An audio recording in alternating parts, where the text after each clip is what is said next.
నిన్న లోక్సభలో ప్రధాని మోడీ 1:45 ప్రసంగించాడు. 1:45 ఉత్తికి ఆరేశాడు కాంగ్రెస్ని.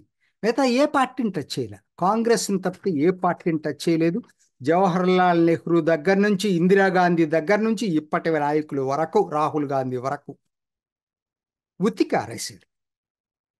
నేను ఎందుకు చెప్పాల్సి వస్తుందంటే, ఇది ఎన్నికలకి 10 సంవత్సరాల రిపోర్ట్ కార్డు పెట్టాడండి. కరెక్ట్గా చెప్పాలంటే 10 సంవత్సరాల రిపోర్ట్ కార్డు మోడీ నిన్న లోక్సభలో పెట్టాడు అనుకుందాం. కానీ ఆయన అచీవ్మెంట్స్ అని చెప్పుకున్నాడు. అవన్నీ మనకి, నేను దాని గురించి మళ్ళా మాట్లాడటం కన్నా కూడా మీ అందరికి తెలుసు. అది అందుట్లో ఒకే ఒక్కటి నాకు అన్నిటికన్నా హత్తుకుంది, హృదయాన్ని హత్తుకుంది ఒకటండి. మహిళలకి ఒకనాడు మీ ఇంటి యజమాని పిలవండి అనేవాళ్ళు. ఇవాళ ఇంటికి యజమాని ఎవరు? ప్రభుత్వం ఇచ్చిన 4 కోట్ల ఇళ్లకి ఓనరు మహిళ పేరు పెట్టాం. ఉజ్వల గ్యాస్ కనెక్షన్ 10 కోట్లు ఇస్తే మహిళ పేరున రిజిస్టర్ చేశాం. ప్రతి ఇంటింటికి తాగునీటి కనెక్షన్ ఇస్తే మహిళ పేరున రిజిస్టర్ చేశాం. సో కాబట్టి ఇవాళ మహిళ సాధికారత అనే దానికి ఆచరణలో చేసి చూపించామన్నాడు. చూడండి, నాకైతే అది చాలా హృదయానికి బాగా హత్తుకుపోయినటువంటి సంఘటన అది. ఎందుకంటే ఇంతకన్నా సాధికారత ఏముంటుందండి మహిళలకి? అవే కాకుండా చాలామందికి నేను చేశాను, కానీ నాలాంటి వాళ్ళు చేస్తే అది మోడీ నోట్లో నుంచి వచ్చినప్పుడే దానికి విలువ ఉంటుంది. పరివారవాదం ఇంతకుముందు చాలామంది దాన్ని పర్వర్టెడ్గా మాట్లాడుతూ మొదలుపెట్టారు. బీజేపీలో లేరా? ఏంటంటే ఒక పెద్ద నాయకుడు కొడుకు లేరా, కూతురు లేరా, వాళ్ళ అల్లుళ్ళు లేరా? సో కాబట్టి ఇది మాత్రం పరివారవాద కాదు, పార్టీ ఎందుకు కాదు అనేది. నేను అప్పుడు దాని మీద నేను అదివరకు దీన్ని ఎన్నోసార్లు క్లారిఫికేషన్ చెప్పాను. ఇవాళ మోడీ చాలా స్వయంగా క్లారిఫై చేశాడు. పరివారవాదం అంటే యాక్టివ్గా ఉండి రాజకీయాల్లో అదే కుటుంబం నుంచి ఎవరన్నా వస్తే ఎందుకు కాదనాలి? నేను కాదన్ను. కాకపోతే పరివారవాదం అంటే అది కాదు. పార్టీని ఆ కుటుంబం నడిపితే పరివారవాదం. పార్టీలో ఆ వాళ్ళకి సంబంధించిన ఇంకొకరు ఉండకూడదు అనేది కాదు. పార్టీ పార్టీకి సిద్ధాంతం ఏమి లేదు, ఇంకా కుటుంబమే సిద్ధాంతం. ఇప్పుడు ఏ ప్రాంతీయ పార్టీ అయినా చూసుకోండి, వాళ్ళ వాళ్ళ నాయకుడు ఏం చెప్తే అదే సిద్ధాంతం. రేపొద్దున వాళ్ళ కొడుకు వస్తాడు, వాళ్ళ కొడుకు తర్వాత మనవడు వస్తాడు. ఆయన చెప్పింది ఇది పరివారవాదం అంటే. అంతేగాని బీజేపీలో డైరెక్ట్గా అమిత్ షా రాజ్నాథ్ సింగ్ నుంచి కూడా కోట్ చేశాడు. కోట్ చేసి చెప్పాడు, ఓకే వాళ్ళ కొడుకు వచ్చాడు అనుకోండి, వాళ్ళు ఏమైనా బీజేపీని శాసిస్తున్నారా? పార్టీని వాళ్ళ బీజేపీ ప్రజాస్వామ్యబద్ధంగా పనిచేసే పార్టీ. ఒకరి వ్యక్తి చేతుల్లో పార్టీ లేదు. దాన్ని ప్రజాస్వామ్యానికి దీనివల్ల విఘాతం కలగదు, దానివల్ల విఘాతం కలుగుతుంది. ప్రజాస్వామ్యం ఎక్కడుంది? అక్కడ కుటుంబ పాలనలో, కుటుంబ పార్టీల్లో. దాన్ని చాలా చక్కగా వివరించి చెప్పాడు పరివారవాదాన్ని గురించి. అవినీతిని గురించి మాట్లాడినప్పుడు ఒకే ఒక్క మాట చెప్పాడు.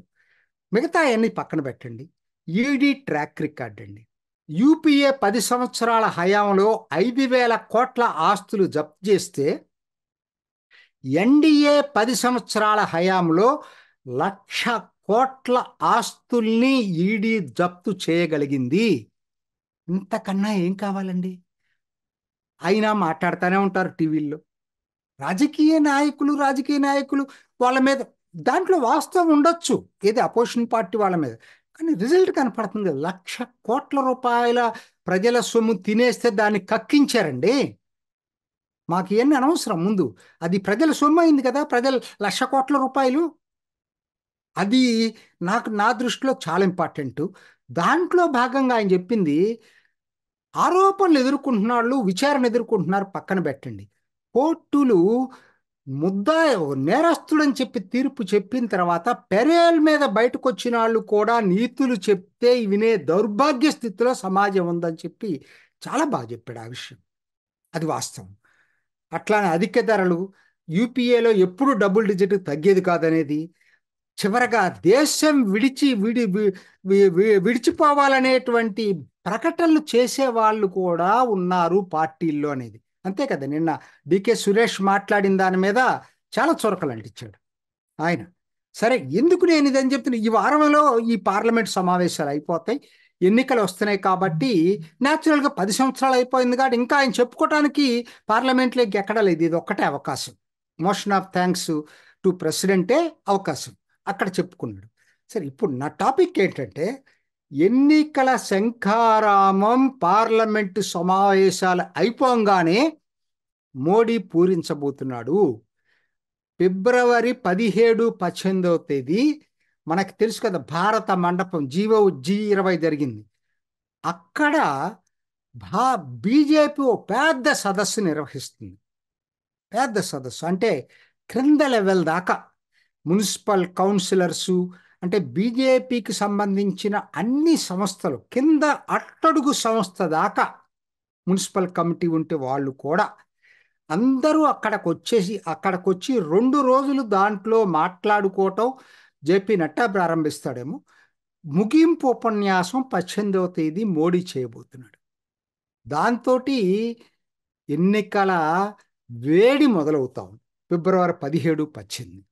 ఈ లోపల కోర్స్ నేను అనుకోవటం ఎలియన్సెస్ కూడా కుదిరే అవకాశం ఉంది. అంటే వాళ్ళకి ప్రధానంగా ఇప్పుడు ఇంకెక్కడా లేదు. ఎలియన్సెస్ కుదరాల్సినటువంటి రాష్ట్రాలు ఎక్కడన్నా ఉంటే 1 పంజాబ్, 2 ఆంధ్ర, 3 తమిళనాడు.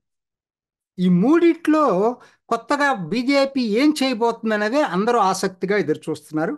ఇవాళ మనం తమిళనాడులో ఏం జరుగుతుందో దాని గురించి మాట్లాడుకుందాం. ఎందుకంటే ఒకవైపు అన్నామలై పాదయాత్రలు చేస్తూనే ఉన్నాడు, జనం తండోపతండాలండి, అసలు ఎలా వస్తున్నారో ఊహించుకోవటానికి లేదు అన్నామలైకి. సో ఆ టైంలో జరుగుతున్నటువంటి ఈ దీంట్లో ఒకటి నేను వింటుంది ఏంటంటే, చాలా మార్పులు జరగబోతున్నాయి తమిళనాడులో, ఎప్పుడు ఎవరు ఊహించని పద్ధతుల్లో. ఎందుకంటే అందరూ పోయినసారి నేను చెప్పాను, డబుల్ డిజిట్లో ఖాయం బీజేపీకి ఓటింగ్ శాతం రావటం తమిళనాడులో అనేది. రేపు 7వ తారీఖు 11 మంది అన్నా డిఎంకే నాయకులు బీజేపీలో చేరుతున్నారట. ఇదొక వార్త ఇవాళ వచ్చింది. 11వ తేదీ జేపీ నడ్డా చెన్నై వస్తున్నాడు ఈ పాదయాత్ర సందర్భంగా. ఆ రోజు ఈ ఏఐఎంకే అంటే ఎన్డీఏ పార్ట్నర్గా ఉన్నటువంటి కొంతమంది, అంతకుముందు ఉన్నటువంటి టీఎంసీ అంటే తృణాములు కాదు, అక్కడ తమిళ్ మనాలి కాంగ్రెస్ ఒకటి ఉంది.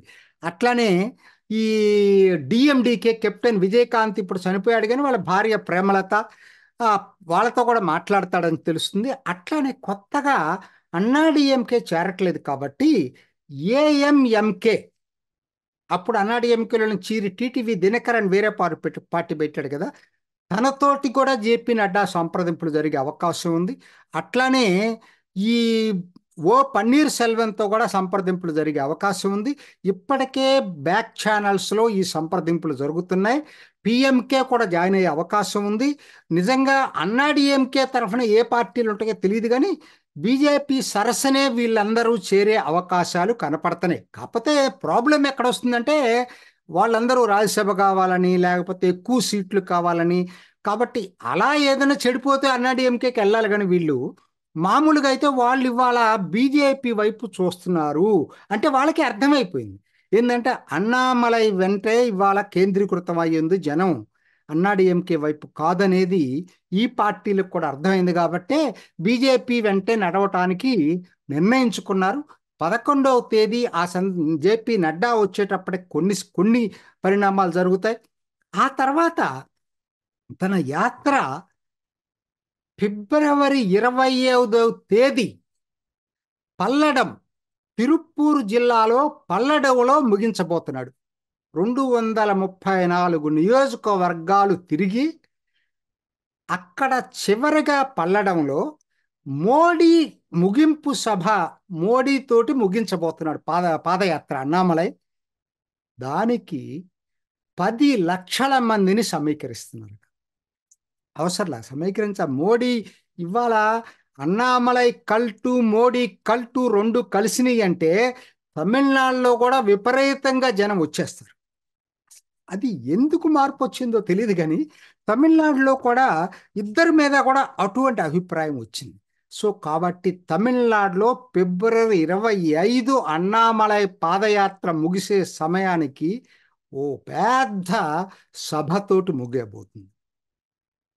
మిగిలింది ఇంకా ఆంధ్ర, పంజాబ్ కూడా ఈ లోపల ఎలియన్సెస్ కుదుర్చుకోవచ్చు. సో కాబట్టి లోక్సభలో ఏం చెప్పాడు మోడీ?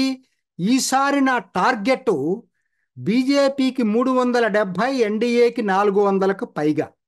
ఇది ఆయన చెప్పినటువంటిది. దీంట్లో భాగంగానే ఫిబ్రవరి 17, 18 భారత మండపంలో సన్నాహక సమావేశం జరుగుతుంది.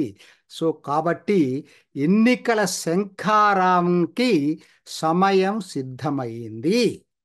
చూసారు కదండి. మరి ఈ వీడియో కనుక మీకు నచ్చినట్లయితే ఒక లైక్ కొట్టేసి మీ అభిప్రాయాన్ని కూడా కామెంట్ బాక్స్లో తెలియజేస్తూ ఇలాంటి ఇంట్రెస్టింగ్ అప్డేట్స్ కోసం మా ఛానల్ని సబ్స్క్రైబ్ చేసుకోండి.